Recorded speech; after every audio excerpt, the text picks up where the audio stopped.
Bom, boa noite a todos, mais uma vez. Damos continuidade hoje na nossa aula de panorama do Novo Testamento e vamos introduzir na carta de 1 aos Coríntios, primeira carta de Paulo aos Coríntios, tendo finalizado anteriormente Romanos, Atos e os Evangelhos. Bom, falarmos sobre a primeira epístola de Paulo aos Coríntios é falarmos sobre uma epístola genuinamente eclesiástica e doutrinária. Podemos dizer que, enquanto o 2 aos Coríntios é uma carta autobiográfica, onde Paulo expõe o seu coração e a sua relação para com a igreja de Corinto, mediante problemas e questões pessoais que estão lá acontecendo, aqui em 1 aos Coríntios, Paulo ele vai estabelecer muitos alicerces doutrinários para aquela igreja e que também reverberam para os nossos dias. Questões relacionadas a casamento, divórcio, questões relacionadas à ressurreição dos mortos, relacionadas também à conduta do cristão perante as autoridades civis, a relação do cristão com a própria igreja no que diz respeito a divisões, a comunhão, como lidar com esses problemas. Então, 1 aos Coríntios é uma carta doutrinária e uma carta eclesiástica. Paulo, como pastor dessa igreja, está escrevendo para uma igreja que está lidando com problemas reais e ele escreve essa epístola com o intuito de resolver essas questões e de lidar com essas demandas problemáticas que a igreja de Corinto estava enfrentando. Bom, quando falamos um pouco a respeito do momento contextual da igreja de Corinto, devemos nos recordar naturalmente da cidade que leva o nome da epístola. Corinto era uma próspera cidade portuária situada entre os mares Egeu e Adriático. Ela era conhecida por causa da sua localização estratégica, uma cidade portuária, uma cidade que era uma rota fundamental para a carga e descarga de mercadorias, para o comércio, para a troca cultural entre povos. Então era uma cidade cosmopolita e uma cidade eivada pelo politeísmo. Uma cidade de cultura greco-romana. Corinto é uma cidade genuinamente greco-romana, não é uma cidade tanto quanto judaica. E é uma cidade tão romana quanto era, por exemplo, a cidade de Atenas, grega, como era a cidade de Atenas ou como era, por exemplo, a cidade de Esparta. Era um dos principais centros comerciais e culturais do Império Romano. Ali haviam jogos atléticos e essa cidade só perdia importância para os Jogos Olímpicos, no que diz respeito aos seus eventos. Haviam ali muitos santuários, muitos altares que pontilhavam a cidade e haviam também uma prática muito forte do politeísmo, eivado a uma relação daquele povo muito promíscua, que diz respeito à promiscuidade sexual. Então haviam prostitutas sagradas ali relacionadas aos cultos que ocorriam no templo da deusa Afrodite e era uma cidade contaminada pelo pecado. Paulo está escrevendo para novos cristãos que converteram-se a partir da sua pregação, sua viagem missionária para Corinto. Acredito que é a segunda viagem missionária, onde Paulo ali plantou uma igreja e estava ajudando um povo que estava no meio do furacão de cultura, no furacão de costumes que não coadunavam com os princípios judaicos e bíblicos cristãos. Paulo escreve essa carta, os autores vão concordar, por volta do ano 56 d.C., a partir da cidade de Éfeso. A igreja de Corinto foi fundada pelo apóstolo Paulo, como disse, durante sua segunda viagem missionária. Nós podemos ver isso lá em Atos. Abra comigo sua Bíblia, no capítulo 16, a partir do versículo 9.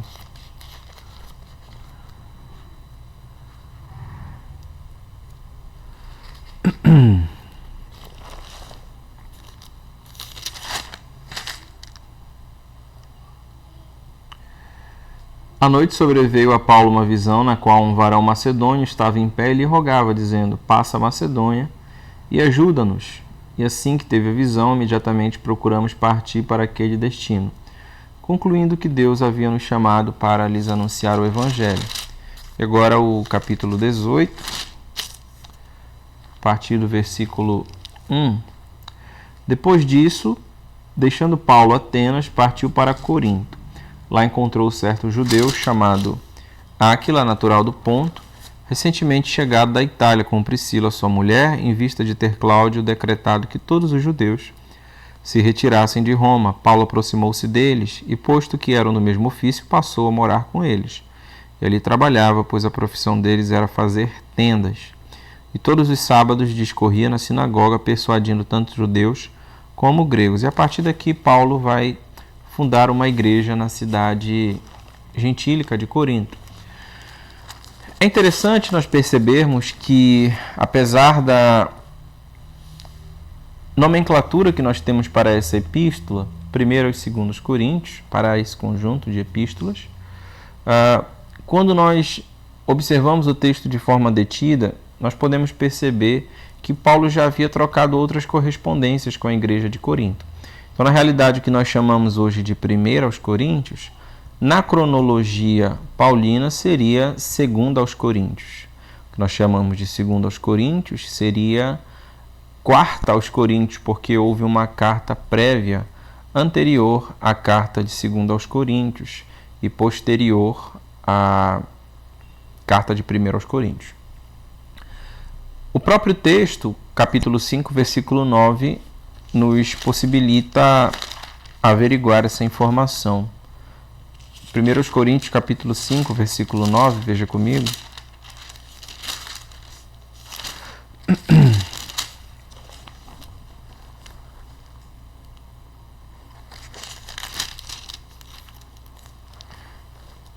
Já em carta vos escrevi que não vos associasseis com os impuros. Refiro-me com isto não propriamente aos impuros deste mundo, ou aos avarentos ou roubadores, ou idólatras, pois neste caso terias que sair do mundo.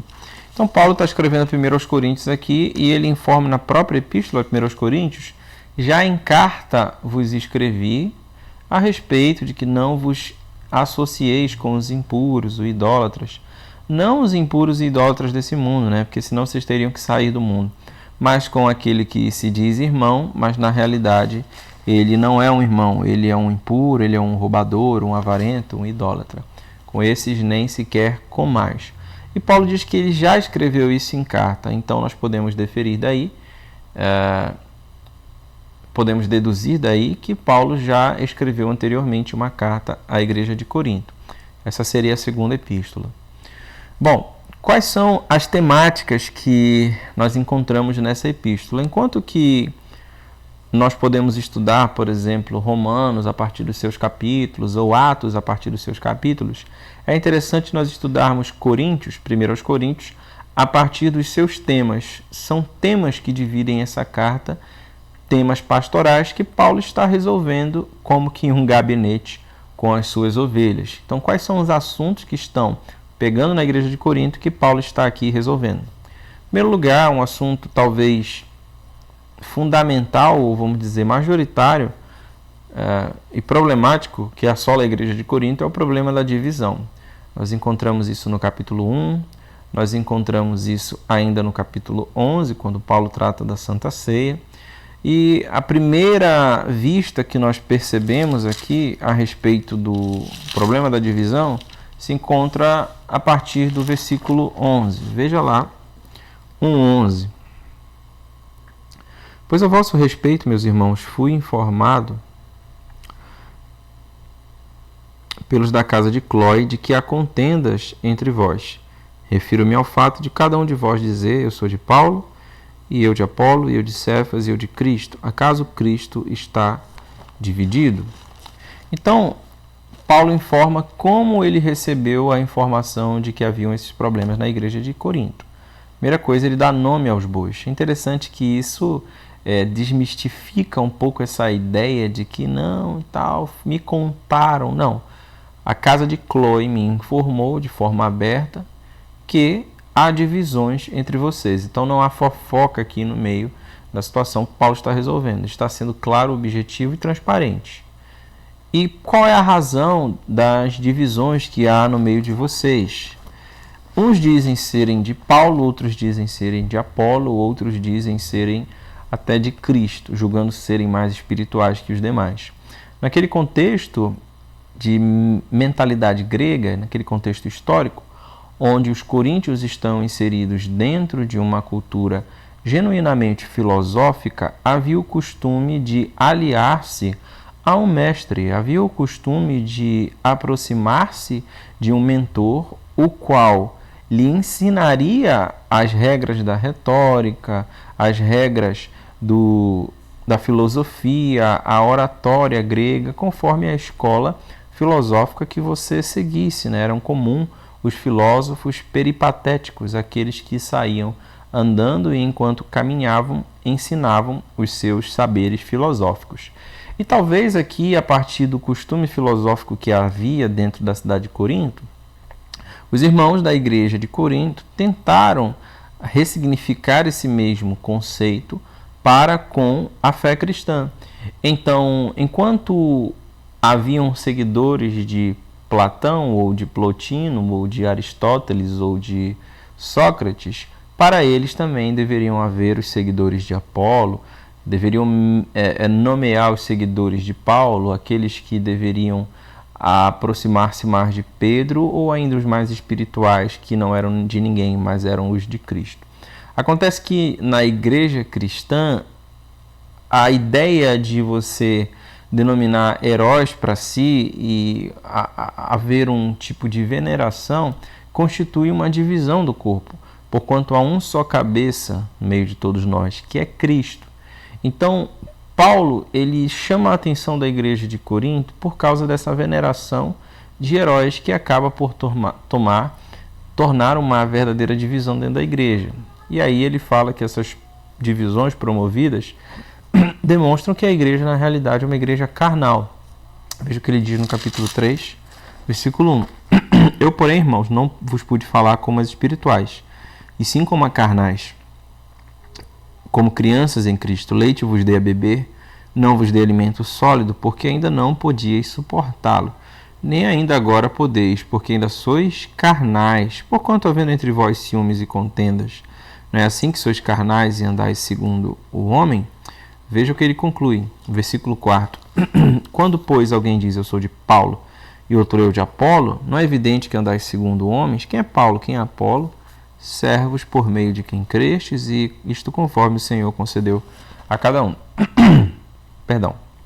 Então a conclusão lógica de Paulo é que quando nós escolhemos para nós tutores e mestres e promovemos divisões dentro da igreja, não assimilando o corpo, essa é uma atitude carnal, essa é uma atitude que diz respeito às nossas intenções interiores de escolher um próprio partido, de escolher algo que me beneficie em detrimento daquele irmão que tem uma qualificação, uma qualidade, uma característica diferente da minha. Isso pode acontecer também nas nossas igrejas, quando nós escolhemos determinadas pessoas em detrimento de outras. Não que você não possa ter proximidade, ou não que você não deva andar debaixo da liderança de um pastor, e pelo contrário, deve. A questão é quando você decide colocar-se em uma postura de exclusividade para com alguém e afasta-se dos demais julgando ser superior, ou ainda que não julgue ser superior, mas não compartilha da comunhão que deveria ser comum a todos, independente da sua característica, da sua forma ou dos seus costumes. A ideia de nós sermos carne, nós sermos igreja, é de nós compartilharmos com cada um as nossas deficiências e nós nos suportarmos e nós amarmos a cada um, independente das suas qualificações. Então, Paulo exorta a igreja à unidade. Esse é o primeiro problema relacionado à divisão na igreja.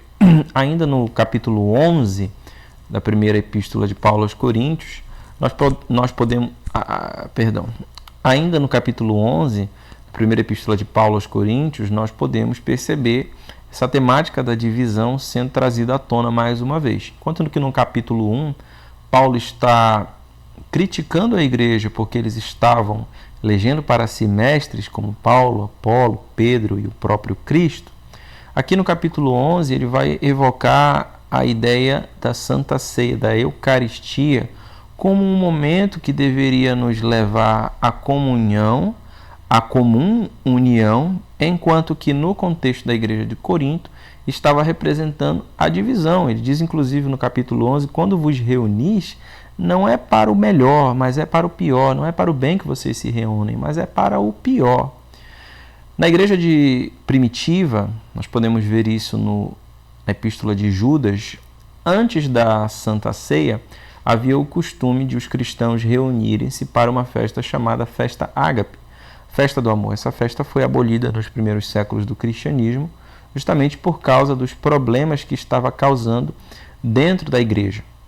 Então, cada um trazia de casa aquilo que poderia contribuir para esse momento de comunhão, e depois de terem tido uma refeição ali comum, eles eram reunidos para celebrar a Santa Ceia, a Eucaristia, o pão e o vinho do Senhor. Ocorre que Paulo vai nos informar que nessa oportunidade, que talvez fosse a única oportunidade de um irmão mais simples poder usufruir ou até mesmo suprir-se com um alimento mais sólido, com um alimento mais aceitável, dadas as condições precárias que muitos viviam ali, talvez até como escravos, o rico, ao invés de esperar pelo mais necessitado, ele estava se banqueteando, inclusive alguns saindo embriagados daquele momento, que seria um momento de união. E Paulo vai dizer, olha, se vocês estão com fome, comam em casa, esperai uns pelos outros. E Paulo vai trazer aqui uma das tradições mais antigas a respeito da vida de Jesus, que é encontrado nos evangelhos. Lembrando que as cartas de Paulo são anteriores aos evangelhos. Então Paulo vai trazer algo aqui anterior às menções narrativas dos evangelhos, quando ele diz: o que recebi do Senhor, isso também vos entrego, que na noite que o Senhor foi traído, tomou o pão, partiu o pão, tomou o cálice e diz: isso deve ser feito em memória de mim. E todo aquele texto que nós conhecemos, que geralmente é lido antes da ordenação da Santa Ceia. Então Paulo reitera que a Santa Ceia é um momento de comunhão, é um momento de memória e é um momento de autoanálise. Quando ele diz, examinai-vos, pois, a si mesmos, quando nós nos examinamos, é para saber se nós estamos discernindo o corpo, porque aquele que come e bebe sem discernir o corpo, ele come e bebe juízo para si. E o que é o discernir o corpo? É o olhar para a comunidade, para a comum união, para a comunhão. Então, o episódio de capítulo 11, 1 Coríntios, é um chamado e é uma exortação à comunhão. A autoavaliação não é somente uma autoavaliação da minha situação enquanto cristão, uma autoavaliação dos meus pecados, sim, mas também e principalmente uma avaliação, eu olho para dentro para saber se eu estou olhando ao meu redor. Terceira questão, a segunda questão que é tratada aqui na epístola de Paulo aos Coríntios é com relação a problemas morais na igreja. Eu me refiro a problemas morais do cunho de imoralidade carnal e também do cunho de imoralidade no que diz respeito à relação moral entre os irmãos. Paulo vai constatar aqui, a partir do capítulo 5, que haviam casos tão cabeludos na igreja de Corinto que inclusive haviam casos de incesto, onde o filho estava tendo relações com a esposa do seu pai, provavelmente sua madrasta, né? Não menciona o texto que seria sua própria mãe, seria muito escabroso, mas a sua própria madrasta, a semelhança do que fez também um dos filhos de Jacó. Geralmente se ouve que há entre vós imoralidade e imoralidade tal, como nem mesmo entre os gentios, isto é, haver quem se atreva a possuir a mulher de seu próprio pai. E contudo andais vós ensoberbecidos e não chegastes a lamentar, para que fosse tirado do vosso meio quem tamanho ultraje praticou. E aí Paulo, ele chama a atenção da igreja não só pelo fato de ter acontecido tamanho ultraje, mas ele exorta a igreja porque vocês não tiveram capacidade de disciplinar essa pessoa. Então, ainda que não presente, eu já sentenciei no meu espírito. Essa pessoa será entregue a Satanás para a destruição do corpo. Ele diz no versículo 4, em nome do Senhor Jesus, reunidos vós e o meu espírito com o poder de Jesus, nosso Senhor entregue a Satanás para a destruição da carne, a fim de que o espírito seja salvo no dia do Senhor Jesus. Então, ele entrega essa pessoa para a destruição da carne, a fim de que o espírito dela seja salvo no dia do Senhor Jesus. E aí cabe, o que é entregar para Satanás? Bom, há diversas possibilidades. Alguns vão dizer que Paulo afastou essa pessoa por um tempo da comunhão, com uma forma de disciplina. Outros vão dizer que ele deixou ele permanecer no mundo. Eu não sei muito bem, e a divergência entre os autores, o que significa entregar para Satanás. O fato é que havia uma intenção no coração de Paulo de restaurar essa pessoa, porque ele fala que para que ele seja salvo no dia do nosso Senhor Jesus. Então a ideia da disciplina eclesiástica nunca é ferir as pessoas, mas é sempre restaurar o irmão que está em pecado. E uma das medidas pode ser, inclusive, afastá-lo por um tempo da comunhão. Eu acredito que seja isso que Paulo tenha realizado aqui. Capítulo 6, ele vai tratar de outro tipo de problema moral na igreja. A igreja estava passando por problemas relacionados a questões civis ou cíveis, e ao invés de resolverem entre si próprios, eles estavam levando essas causas aos tribunais humanos. E Paulo vai criticar a igreja porque eles estavam dando um testemunho inadequado para os de fora. Ele pergunta, não há entre vós um sábio, não há entre vós um ancião que possa resolver essas questões? É interessante a solução que Paulo dá. Veja comigo no capítulo 6, versículo 1.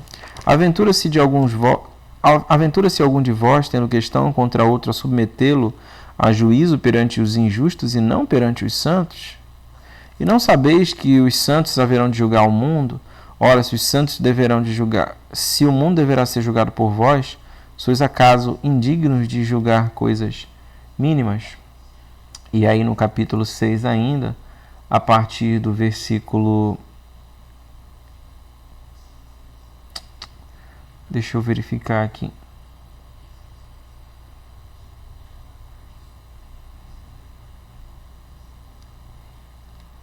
Versículo 5.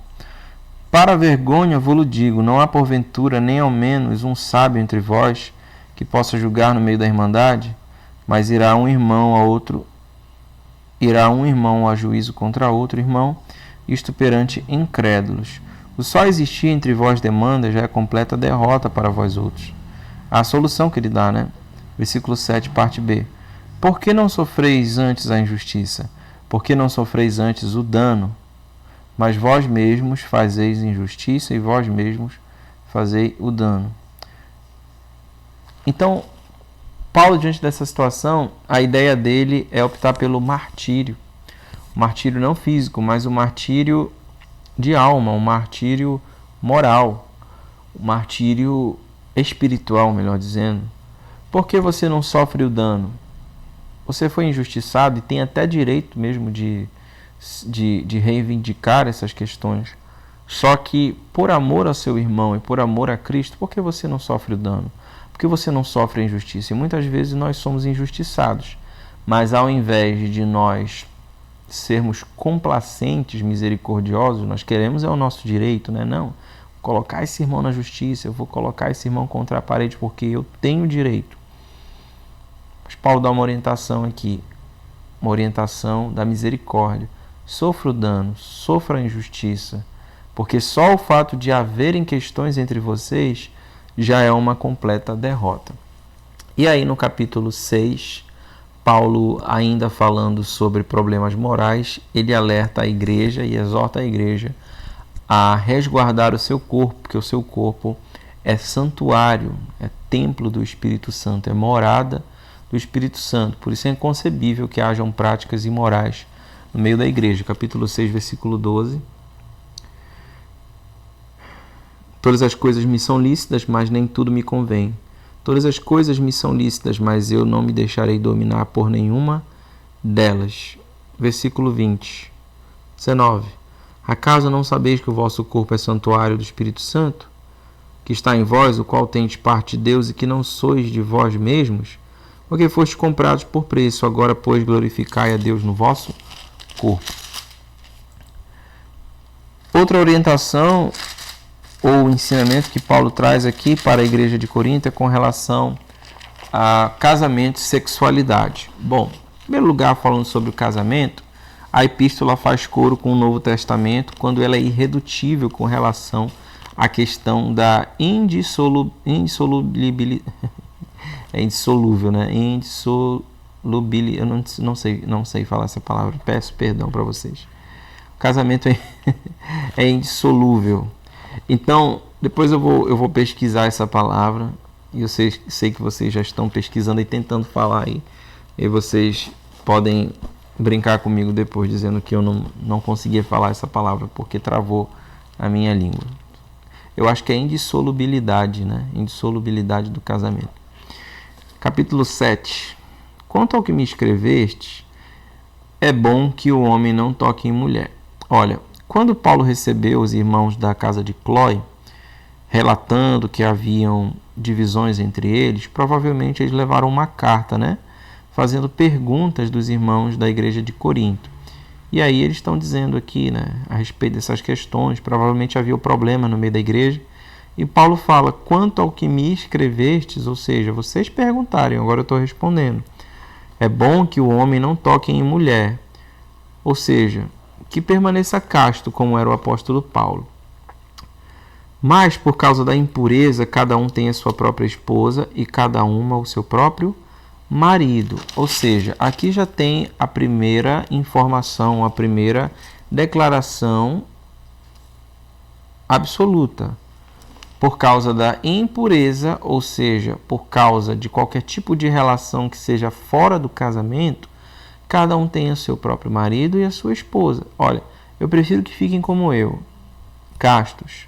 Mas por causa da impureza, por causa do pecado, ou seja, de qualquer tipo de relação que é fora do casamento, cada um tem a sua própria esposa e cada um tem o seu próprio marido. Porque ter relação fora da ideia ou da conjuntura de marido e esposa é impureza, é pecado. Então, pode sexo fora do casamento? Não. A mulher não tem poder sobre o seu próprio corpo, e sim o marido. E também, semelhantemente, o marido não tem poder sobre o seu próprio corpo, e sim a mulher. A mulher é dona do corpo do marido, o marido é dono do corpo da mulher. Não vos priveis um ao outro. Sexo fora do casamento é pecado, diz Hernán Dias Lopes. Mas casamento sem sexo também é pecado. Não vos priveis um ao outro, salvo talvez pelo mútuo consentimento, por algum tempo, para vos dedicardes à oração e novamente vos ajuntardes, para que Satanás não vos cause por causa da incontinência, ou seja, por causa das necessidades naturais do homem, Satanás não vos tenta, então não se privem. Quando você priva o seu marido das relações sexuais ou a sua esposa, você está expondo o seu marido e a sua esposa à tentação e à ação de Satanás. Isto vos digo como concessão e não por mandamento. Quero que todos sejam tais como também eu sou. Olha aí, uma concessão e não é um mandamento. Paulo sabia diferenciar quando ele estava falando em nome de Deus e quando ele estava dando a opinião dele. Quero que todos sejam também como eu sou. No entanto, cada um tem de Deus seu próprio dom. Ele tinha o dom de ser celibatário. Nem todos têm. Um, na verdade, de um modo, outro de outro. E aos solteiros e viúvos digo-lhes que seria bom se permanecerem no estado em que eu vivo, mais uma vez. Caso, porém, não se dominem, que se casem, porque é melhor casado que viver abrasado. Mais uma vez, uma declaração absoluta de Paulo a respeito de qualquer tipo de relação fora do casamento como pecaminosa. É melhor casar do que viver abrasado. Caso, porém, não se dominem, que se casem. Ou seja, se você não pode se dominar e precisa de ter relação, então se case, porque só é permitido ter relação no casamento. É melhor casar do que ficar abrasado fora do casamento. Ora, aos casados ordeno não eu, mas o Senhor. Ou seja, agora não é ideia de Paulo, agora é mandamento. Que a mulher não se separe do marido. Então é um mandamento. Se ela vier a separar-se, que não se case ou que se reconcilie com seu marido. Ou seja, não se separe. Mas se separar, não se case novamente. É a orientação que o Paulo está dando aqui, né? Não sou eu. Pelo amor de Deus, leia a Bíblia aí comigo. Não se case ou que se reconcilie com seu marido. E que o marido não se aparte da sua mulher. Então vale para os dois. Ao mais digo eu, não o Senhor. Agora, digo eu, não o Senhor. De um versículo para o outro. Se algum irmão tem mulher incrédula e esta consente em morar com ele, não a abandone.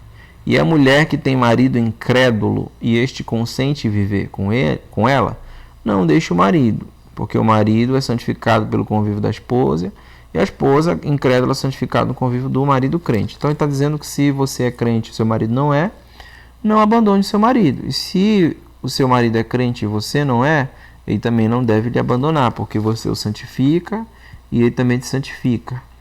Você o santifica quando é crente e ele santifica você se ele for crente e você não. Noutra sorte, vossos filhos seriam impuros, porém agora são santos. 15. Mas se o descrente quiser apartar-se, que se aparte, em tais casos não fica sujeito à servidão nem o irmão, nem a irmã. Deus vos tem chamado à paz. Olha aí, está dizendo Paulo que se você for abandonado, e alguns pastores vão aderir a essa posição, e eu não estou falando a partir da visão pastoral da igreja, mas a gente está fazendo uma análise no texto bíblico e eu estou compartilhando algumas opiniões que são comuns. Alguns pastores aderem à ideia de que no caso de abandono é uma possibilidade cabível para o divórcio, tá? Não estou dizendo que é, porque Paulo fala aqui que se você for crente, mas se o descrente quiser apartar-se, que se aparte. Em tais casos, não fica sujeito à servidão. Então, você não fica sujeito à servidão, você não está amarrado àquele casamento se você for abandonado pelo descrente. Só que lembrando que ainda está falando dentro do trecho que Paulo está dando a sua própria opinião. Pois como sabes, ó mulher, se salvarás o teu marido, ou como sabes, ó marido, que salvarás a tua mulher? Aí 17. Ande cada um segundo o Senhor tem lhe distribuído, cada um conforme Deus o tem chamado. É assim que ordena em todas as igrejas. Foi alguém chamado estando circunciso? Não te faça circuncisão. Foi alguém chamado estando incircunciso? Não se faça circuncidar. Então, Paulo está falando basicamente que o marido não deve deixar a mulher, a esposa não deve deixar o marido, casamento é a única possibilidade para relações sexuais. Ele deseja que todos estejam solteiros por causa do cuidado com as coisas do Senhor. Se você continuar lendo aqui o capítulo 7 até o final, ele vai falar sobre isso. Mas ele diz, não o Senhor, diz ele, que se assim for possível, senão cada um tem o seu próprio dom. Diz ainda o apóstolo Paulo que se você é casado sendo crente e sua esposa não é, não a abandone. E se ela é crente, né? No caso, se a mulher é crente e o marido não é, ela também não deve abandonar o marido. Mas se você for abandonado pelo fato de ser crente, você não fica sujeito à servidão. Bom, a partir do capítulo 8, Paulo vai tratar sobre outro assunto. O ponto é, o casamento é indissolúvel e a única possibilidade de relação sexual atestada no texto bíblico é dentro do casamento que é santificado pelo Senhor. Não há regra, não há possibilidade para o divórcio. Casos específicos devem ser tratados dentro do gabinete pastoral. Estamos fazendo uma abordagem a partir de uma análise bem pormenorizada, ou melhor, bem generalizada a respeito do casamento. Deixo isso claro aqui. Bom, escândalos, capítulo 8. Comidas sacrificadas aos ídolos. Temática aqui que o apóstolo Paulo, né, traz, muito contemporânea a nós ainda, período de Círio, né, pode comer a maniçoba, período de São João passou agora, pode comer o que é o mingau, o vatapá. Então Paulo vai tratar sobre a questão da liberdade cristã e vai tratar também sobre isso, ele vai tratar sobre a liberdade cristã usando o exemplo das comidas sacrificadas aos ídolos. Se por um lado ele afirma que o ídolo nada é no mundo, ou seja, o ídolo nada é, comer ou não deixar de comer não vai te recomendar a Deus.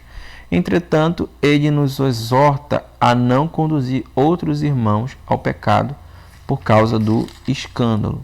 Veja lá comigo. O capítulo 8, o versículo 1. No que se refere às comidas sacrificadas a ídolos, reconhecemos que todos somos senhores do saber. O saber ensoberbece, mas o amor edifica. Se alguém julga saber alguma coisa, com efeito não aprendeu ainda como convém saber. Bom, aí nós vamos pular para o versículo 5. Porque ainda que há também alguns que se chamem deuses, quer no céu ou sobre a terra, como há muitos deuses e muitos senhores, todavia para nós há um só Deus, o Pai de quem são todas as coisas e para quem existimos, e um só Senhor Jesus Cristo, pelo qual são todas as coisas e também nós por eles. Entretanto, não há esse conhecimento em todos, porque alguns, por efeito da familiaridade até agora com o ídolo, ainda comem dessas coisas como a eles sacrificadas, e a consciência destes, por ser fraca, vem a contaminar-se. Não é a comida que nos recomendará a Deus, pois nada perdemos se comermos e nada ganharemos se comermos. Vede, porém, que esta liberdade não venha de algum modo a ser tropeço para os fracos. Porque se alguém te vir a ti, que és dotado de saber à mesa em templo de ídolo, não será a consciência do que é fraco induzida a participar das comidas sacrificadas a ídolos? E assim, por causa do teu saber, perece o irmão fraco, pelo qual Cristo morreu, e deste modo, pecando contra os irmãos, golpeando-lhes a consciência fraca, é contra Cristo que pecais. E por isso, se a comida serve de escândalo ao meu irmão, nunca mais comerei carne, para que não venha escandalizá-lo. No contexto da igreja de Corinto, toda a carne que era oferecida no mercado, ela era antes ritualizada no santuário pagão. Então sabia-se que uma porcentagem muito pequena, digamos que ínfima, era oferecida, era separada dentro do templo para os sacerdotes, e o restante da carne era descida para o mercado para venda. E aí provavelmente os irmãos estão perguntando: a gente pode comer essa carne que é sacrificada aos ídolos? E aí Paulo está dizendo o seguinte, olha, versículo 8. Não é a comida que nos recomendará a Deus, pois nada perdemos se não comermos e nada ganharemos se comermos. E aqui eu já estou parafraseando Paulo. Não é a comida que vai nos recomendar a Deus, mas é a consciência do que nós estamos comendo e o que isso representa na nossa consciência. Se eu como e tenho a ciência de que o ídolo nada é no mundo, como Paulo fala aqui no versículo 7, entretanto não há esse conhecimento em todos, porque alguns, por efeito da familiaridade até agora com o ídolo, ainda comem dessas coisas como a eles sacrificadas, e a consciência destes, por ser fraca, vem a contaminar-se. Então, para alguns, o ídolo existe, por causa da familiaridade do ídolo. Eles estão na cidade de Corinto, acostumados com ídolos, e para eles o ídolo existe. Mas Paulo está dizendo: o ídolo não existe, o ídolo nada é no mundo, só há um Senhor, só há um Deus. Então, essa comida aí, ela foi criada por Deus, comeu, deixar de comer, sendo dado graças e abençoado. Então, o ídolo nada é no mundo. O problema é que se na consciência da pessoa ela crê no ídolo e vê que aquela comida é sacrificada ao ídolo e ela come conscientemente, aí ela peca. Peca por causa da sua consciência que crê na existência do ídolo e ainda assim come. Então, ela está deliberadamente pecando. Então, qual que é a solução que Paulo dá aqui? Diz o seguinte: olha, comer ou deixar de comer não vai recomendar você a Deus, ou deixar de recomendar para aqueles que têm ciência disso. Só que, se um irmão que é novo na fé, um neófito, que não tem ciência, que está familiarizado com o ídolo e te vê comendo essa comida oferecida a ídolo, ele, por causa da sua consciência fraca, não vai ser levado também a comer comida sacrificada aos ídolos? Só que para ele, o ídolo existe e ele está sendo conduzido ao pecado na sua consciência e, quem sabe, até a idolatria. Então, se pode isso, pode ser um pouco mais profundo também. E quando você pensa que não, ele está de novo no caminho do pecado. O Delano, ele tem liberdade para fazer determinada coisa. Então, se pode, eu também posso fazer isso. Então, se eu posso fazer isso, eu posso fazer mais um pouco. Daqui a pouco eu já estou numa realidade de pecado e já estou como as pessoas do mundo. Então, essa é a preocupação de Paulo. Nós temos liberdade cristã para nós julgarmos o que é certo, o que é errado, o que é lícito, o que não é. Só há um Deus no mundo com relação à comida. O descrente, o novo na fé, não. Para ele, o ídolo existe. Então, você tem que dar exemplo para o seu irmão. Não vai fazer isso na frente do seu irmão. Você tem que ter sabedoria com o que você faz. E ainda, apesar de Paulo ter dado essa recomendação, no capítulo 10, deixa eu verificar aqui se é no capítulo 10 ou no capítulo...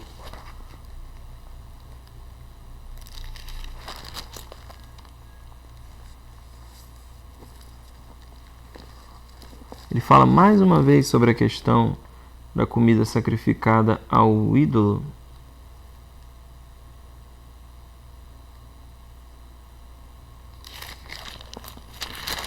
Me ajuda a procurar esse texto.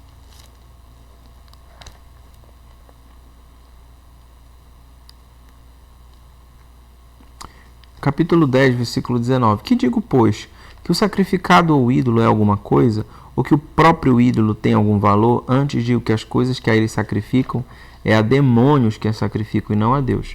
E eu não quero que vós vos torneis associados aos demônios. Não podeis beber o cálice do Senhor e o cálice dos demônios. Não podeis ser participantes da mesa do Senhor e da mesa dos demônios. Ou provocaremos zelos no Senhor. Somos acaso mais fortes que ele? Então, se por um lado Paulo fala no capítulo 8 que nós temos liberdade, que o ídolo nada é no mundo, por outro lado ele fala que a comida sacrificada ao ídolo é sacrificada aos demônios. Ele não quer que a gente se assente na mesa do demônio. Então, via de regra, meu irmão, evita problema para a sua vida. E evita problema principalmente para a vida dos outros. Bom, o amor como um dom supremo seria capítulo 12, vamos ver com calma, já estou adiantando aqui os assuntos. Capítulo 12, né? Então, vamos lembrando aqui qual foi a estrutura que nós tratamos até agora da Epístola aos Coríntios. Falamos sobre a questão da divisão na igreja, né? Capítulo 1, capítulo 7. Falamos sobre a questão dos escândalos na igreja, né, relacionados à moralidade. Capítulo 5, né, vai tratar sobre o litígio entre os irmãos, quando questões eram levadas para tribunal. Também moralidade dentro do seio da igreja. Capítulo 8 e ainda no capítulo 9, até o capítulo 10, ele vai tratar sobre essa questão relacionada a comida sacrificada aos ídolos e a liberdade cristã. E no capítulo, falamos ainda sobre o capítulo 7, que trata sobre casamento e sexualidade. E o capítulo 12, 13 e 14, no capítulo 12 ele trata sobre dons. Capítulo 13 ele fala sobre o amor, texto mais conhecido da Bíblia, né? Ainda que eu falasse a língua dos anjos e a língua dos homens. E o capítulo 14 ele fala sobre ordem e decência no culto. Então, no capítulo 12, ele traz uma série de dons aqui que são comuns à igreja. Versículo 4, os dons são diversos, mas o Espírito é o mesmo. A diversidade nos serviços, mas o Senhor é o mesmo. A diversidade nas realizações, mas o Deus é o mesmo Deus que opera tudo em todos. E ele vem falando aqui sobre os dons. A um é dada mediante o Espírito palavra da sabedoria, a outro, segundo o mesmo Espírito, palavra do conhecimento, a outro, mesmo Espírito, a fé, e uma diversidade de dons aqui. Interessante que Paulo fala que a diversidade nos serviços, mas o Senhor é o mesmo, diversidade nas realizações, mas o mesmo Deus, a manifestação do Espírito é concedida a cada um.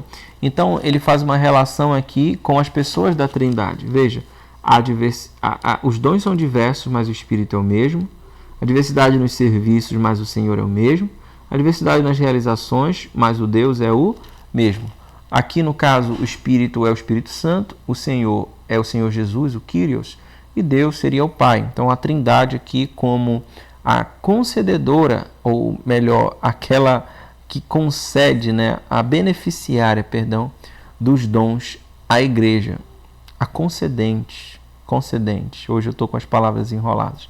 A concedente, beneficiário somos nós, né? A concedente dos dons à igreja. E ele fala que cada um, né, há o mesmo Deus. É porque, né, no contexto da igreja de Corinto, no contexto da cidade de Corinto, há vários deuses. Um Deus para agricultura, um Deus para o amor, um Deus para a guerra, um Deus para a tempestade, um Deus para os mares. Ele está dizendo aqui, não, olha, é o mesmo Deus, é o mesmo Espírito, é o mesmo Senhor, que faz tudo em todos, que faz isso em todos vocês. Capítulo 13, depois dele falar dos dons, né, do dom de profecia, o dom de cura, o dom de línguas, todos esses, ele vai falar no capítulo 13 que o dom supremo é o amor, que um dia esses dons desaparecerão, mas virá o que é perfeito, o teleios, e o teleios, ou teleion, que é perfeito aqui, é a vinda de Cristo. Antes eu via como um espelho, mas o verei face a face. Quando Cristo vier, os dons vão desaparecer. Porque qual é a função dos dons? É para a edificação da igreja. Capítulo 4 de Efésios diz isso. Tendo em vista a edificação do corpo, né? Para que cheguemos à maturidade, à varonilidade, à estatura do varão perfeito. E quando Cristo vier, os dons já não serão mais necessários. Por enquanto eles são ainda, né? Ainda nos abençoam, ainda operam no meio da igreja. E o capítulo 14, Paulo ele vai tratar a respeito da ordem na igreja. Segui o amor e procurai com zelo os dons espirituais, mas principalmente que profetizeis, pois quem fala em outra língua não fala a homens, senão a Deus, visto que ninguém o entende, e em espírito fala mistério. Mas o que profetiza fala aos homens, edificando, exortando e consolando. O que fala em outra língua edifica a si mesmo, mas o que profetiza edifica a igreja. E aí, no capítulo 14 ainda, Paulo vai dar uma orientação no final. Que fazer, pois, irmãos? Quando vos reunis, um tem salmo, outro doutrina, este traz revelação, aquele outra língua, e ainda outra interpretação. Seja tudo feito para edificação. No caso de alguém falar outra língua, que não sejam mais do que 2 ou quando muito 3.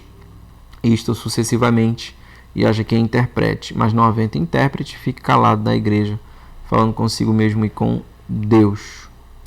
E no final ele diz: se alguém se considera profeta ou espiritual, reconheça ser mandamento do Senhor o que vos escrevo. Se alguém ignorar, será ignorado. Portanto, meus irmãos, procurai com zelo o dom de profetizar e não proibais o falar em outras línguas. Tudo, porém, seja com ordem e decência. Então, princípio paulino, princípio bíblico, tudo seja feito com decência e ordem, com ordem e decência. Paulo vai falar aqui a respeito dos dons e ele enfatiza 2, profecia e o falar em línguas. Para Paulo, aquele que fala em línguas, ele edifica a si próprio, o que profetiza edifica a igreja. Então, só fale em línguas é a orientação que Paulo está dando aqui, 2 ou 3, e se houver um intérprete. Se não houver um intérprete para você falar publicamente em línguas, fale em línguas, mas consigo mesmo, porque a sua mente fica infrutífera, mas o seu espírito é edificado. Então a língua não é para edificação da igreja. Não faz sentido você falar para a igreja em línguas, a não ser que seja interpretado o que Paulo está falando aqui, porque ele dá até um exemplo. Se entrar um incrédulo na igreja de vocês e todos vocês estiverem falando em língua, não vão pensar que vocês estão loucos? Mas se for profetizado, ele não vai ter os segredos dele do coração revelados e não se prostrará a Deus e se arrependerá? Então, Paulo fala, eu prefiro que vocês profetizem do que falem em línguas. Entretanto, aquele que fala em línguas e há um intérprete, e interpreta, né, ele é como que profetiza, porque ele pode trazer isso como profecia à igreja. Então, há níveis aqui, ó, falar em línguas, profecia, e o que fala em línguas interpreta também. Então, Paulo fala, aquele que fala em línguas, ore para que interprete. Então, são princípios paulinos aqui que ele traz no texto bíblico a respeito da ordem e decência. Mas Paulo fala, eu queria que vocês falassem em línguas. Todos vocês falassem em línguas, tanto quanto eu, né? Ele fala em línguas mais do que toda a igreja aqui. Só que ele faz isso com ordem e decência. Leia o capítulo 14 de forma detida, leia desde o 12, vem tratando sobre dons. E no capítulo 14 ele trata sobre essa questão da ordem no culto.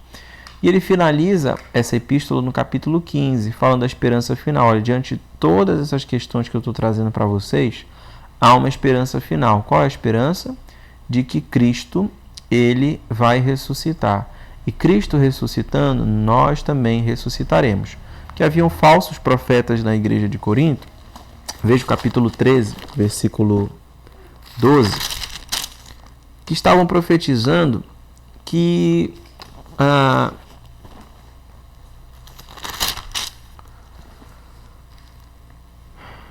capítulo 15, versículo 12, falei 13, está errado no slide 15, tá? 15, 12, que estavam dizendo que Cristo não havia ressuscitado. É o gnosticismo, né? Olha, se é corrente pregar-se que Cristo ressuscitou dentre os mortos, como, pois, afirmam alguns dentre vós que não há ressurreição dos mortos? Se não há ressurreição dos mortos, então Cristo não ressuscitou. E se Cristo não ressuscitou, é vã a nossa pregação e vã a nossa fé.